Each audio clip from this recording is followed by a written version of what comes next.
Sekera, of course, one of the big signings today in Edmonton. We bring in Ryan Rishaug again from the Oilers. So when you sign a guy like this who's a good player, it also creates a bit of a logjam, Ryan. Yeah, definitely, and it's a palatable contract, I would submit, James, that the Oilers did Sekera with $5.5 million a year. But as you said, definitely a logjam on the back end. You look at what their depth chart looks like. They now end up with Sekera up near the very top of it, Mark Fane as well, Oscar Klefbom, Justin Schultz, Andrew Ferentz, Eric Greiba, who they just acquired at the draft, Darnell Nurse up and coming. He's going to push for a spot this year. Reinhart as well. They're thinking Reinhart will be able to step in, and Nikita Nikitin. So logjam happening. Something is going to have to give here. Now, keep this in mind. The buyout window closed just the other day. Had the Oilers known they were going to land Sekera, I think there's a good chance they would have bought out Nikita Nikitin. They didn't realize they were going to end up with Sekera, and now they end up with Nikitin and Sekera. He's $4.5 million for this next year.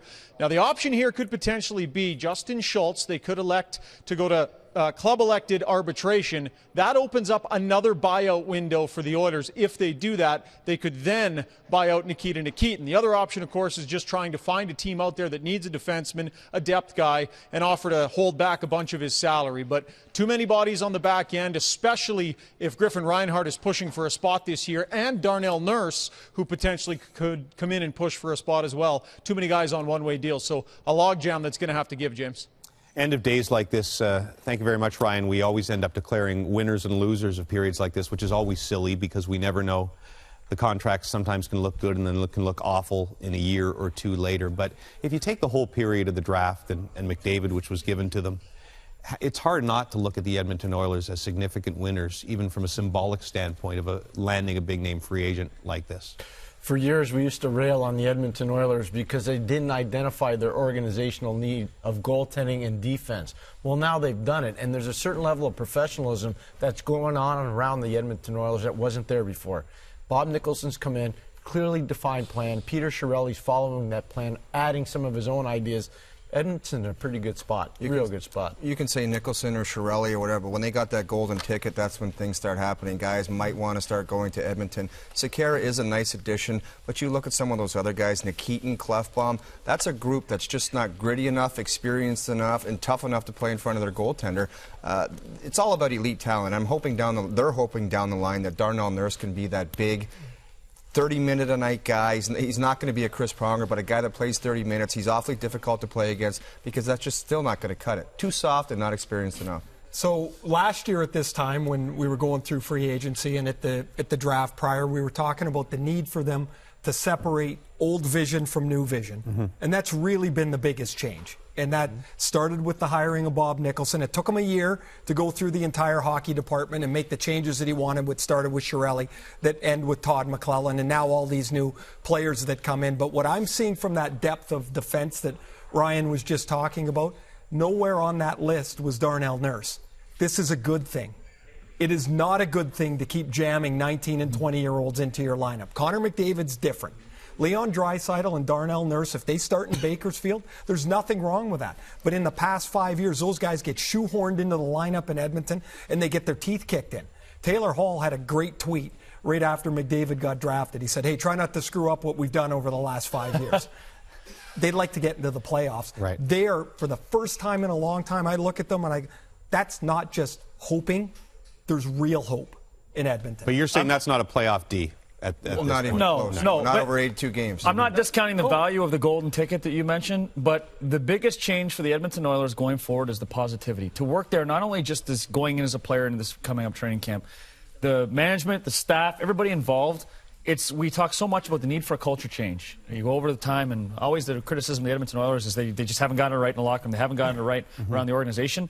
There's a lot to build on. There's a lot of a good feel, and I mean, for the guys that are part of that past regime, talking about what they built on in the last few years, which is obviously not a whole heck of a lot, they have reason to go forward feeling confident that something good is going to happen. And to have an elite decor, you need that one elite talent. You look at Chicago, Duncan Keith, he can play 35 minutes, and he makes everybody else, that 4, 5, 6 guy that gets tossed out there with him, all of a sudden looks like a solid NHL player. But and Drew Doughty, it's amazing how Jake Muzzin, how good he looks playing with Drew Doughty, and then he can go out there and play a lot. And every guy he seems to go out there with, they just shovel the puck to Drew Doughty. He goes up the ice, he makes a play, and that D-man looks awfully good. Wardo, you probably played with some skill guys where your job was strictly just to get him the puck, and you're safe. Well, I'll address Sekera. I think it's a really good signing. He was in a very familiar situation with Carolina last year. He didn't have a whole heck of a lot behind him. He had some young guys. He had Falk that he had to kind of foster along.